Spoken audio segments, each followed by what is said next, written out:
Hello mga higala 'no, tubagon sa nina to ang atong pangutana sa isa natong ka-followers ko. Pwede ko mangutana sa vitamins na gamit sa pregnant na dog. Tubagon ta ka mama ang gamit ang vitamins sa pregnant na dog kani mo ni siya Imalak para daghan gatas ang inahan. After 1 month nimo na ma'am painumo nimo siya para di siya mawadaan o gatas. Kabalo na ka mawapod ang gatas sa ato ang mga dog. Kaya karon nawala naman ang Imalak, murag wala na kayo. Kini na pong isa na akong gigamit. Mao ni po ni sikat basahan lang na kung sa diha. Mao na siya mao na pud na siya na vitamins na mapalit nimo sa Shopee na.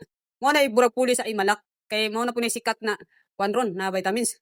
Ikaw na basa na burag kapuya magbasa oy. Bitaw ma'am, sa kadugay nako breeder 2019 breeder, mao jud na una na kong gigamit pag kuan pregnant ang dog. After 1 month na sinin nimo gamiton mama. After 1 month ang siya nang imuhang iro. Mao na siya imong ipainom ang Imalak. Kana pong isa kay nawala na marong Imalak, kana mong isa imong paliton para daghang gatas ang imuhang inahin ug kuan po na siya anti-parbo po na siya anti-parbo.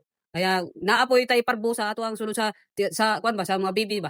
Mo na dapat kuan sa dapat natay panalipod sa ila ng atong mga apo. Mo na palit ana pag karon healthy ang imong puppies ug dagko para di po sila moskiton. Eh ako usay di ko ka kapalit usahay kay tungod kay dagham ni akong iro jud. Di jud ni makuha akong iro kay 34 ni kabukang akong mga adult tali maliban sa mga puppies ug pati daghana. Mo na usay hutdan jud tani kaon na lang kay tarig itlog ug kan itlog sa binas pero andad man tag pinubre basta magkakaon lang sila na ano sila pagkaon sudan bites na.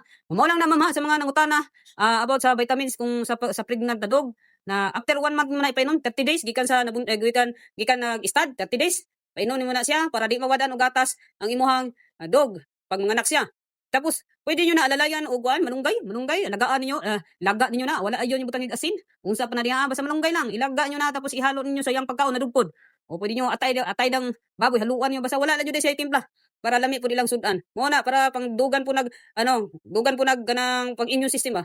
Kabalo na ka nga bisag nagpuli vaccine maparbog gyapon. Mao lang na ma'am no. Salamat sa imong pangutana ma'am ug unta natubag nako ang imong maayong pangutana nimo natubag unta nako maayo ma'am. Maraming salamat ma'am. Wag niyo kalimutan i-follow yung atong page. Tagay na mo po niyo like, og share. Bye.